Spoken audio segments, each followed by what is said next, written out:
Welcome back to the channel, it's 9, and today we have quite a big bit of news that has taken place this morning with Square Enix officially selling off Eidos, Crystal Dynamics, and Square Enix Montreal to Embracer Group. And there's a lot of speculation around this and what this could mean in terms of the games industry and also what Sony could be doing after this move. Now, before we get into that, if you have not subscribed already, please hit that subscribe button, hit that notification bell to get notified about all my upcoming videos, and hit the like button. It helps the channel a ton. Now, let's talk about this entire Square Enix move that they just kind of threw out there on a Monday morning.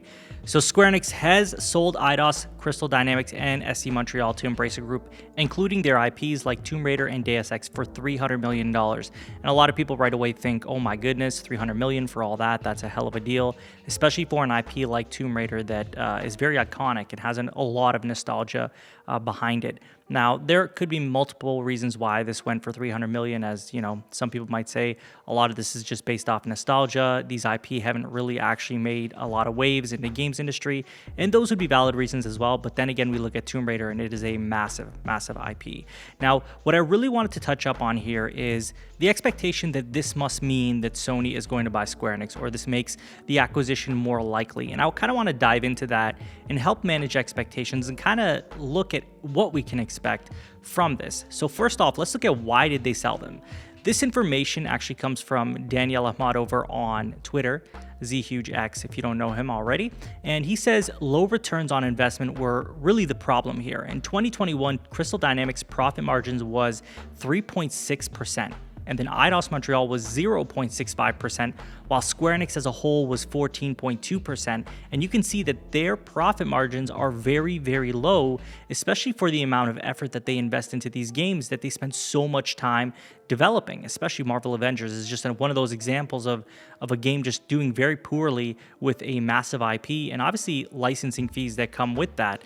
So I think in terms of the profit margins, it makes 100% sense why Square Enix would want to offload them if they're such a low percentage of their actual profit. And in some cases, with Eidos Montreal, 0.65% in 2021, that's like negligible. That's not even a decent amount of profit for them to be spending so much time investing in that particular studio. So for Square Enix, this makes 100% sense for them to do this. Now, what are Square Enix's plans with this $300 million? They've already said that they want to reinvest that $300 million into blockchain, AI, and the cloud. And honestly, I'm not excited about any of that. To me, this is kind of them just kind of going with the wave of things of NFTs and all that. And as much as I hope this has little to do with NFTs, the blockchain just is a sure sign that they are absolutely going in that direction. They've talked about it before, so it's not a surprise that this is definitely something they are exploring. So I'm not very optimistic about where this $300 million is going to go, but I am optimistic about them focusing 100% in terms of game development on their Japanese teams, because their Japanese teams are exceptional, in my opinion. They make great products. Final Fantasy, Dragon Quest are just two of the amazing IP that they have that are still successful to this day. So I feel like that investment in those teams makes a lot of sense for them to continue pushing that and kind of just doubling down there. But again, this $300 million and what they're going to do with it is a little concerning for me.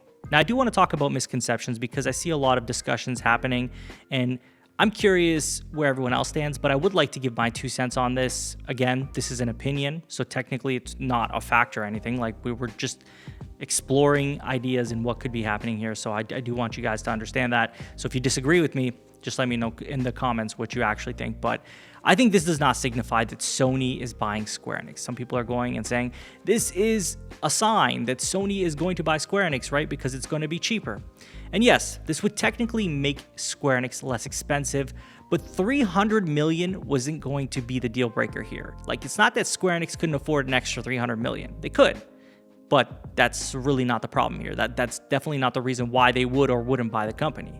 I still think there's room for a possible Square Enix acquisition, but this doesn't mean it's any closer or further from reality. I feel like this doesn't really impact the decision for Sony to acquire or not acquire Square Enix. If they were really intending to do that, they'll do it regardless of if Eidos and Crystal Dynamics and SC Montreal are there or not. Like, it doesn't matter. Let's be honest, the real IP that they're looking at are the Japanese IP, and obviously Tomb Raider, I would say, as well, since that is a major IP.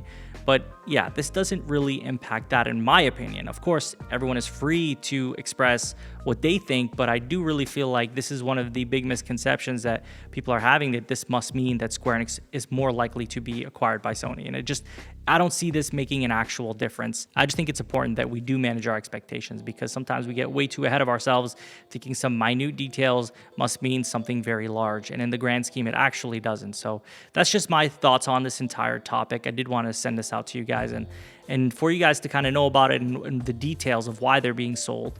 But I'd love to hear from you. What do you think of Square Enix selling these 3 major studios and a lot of their IP for $300 million? Do you think that's a deal? What do you think this means for the future of Square Enix and the future of Sony? Let me know in the comments. And as always, if you have not subscribed already, please hit that subscribe button, hit that notification bell to get notified about all my upcoming videos, and hit the like button. It helps the channel a ton. You can follow me on Twitter and Twitch. Links will be in the description. And share this video with a friend. I will talk to you all on the next one. Take care.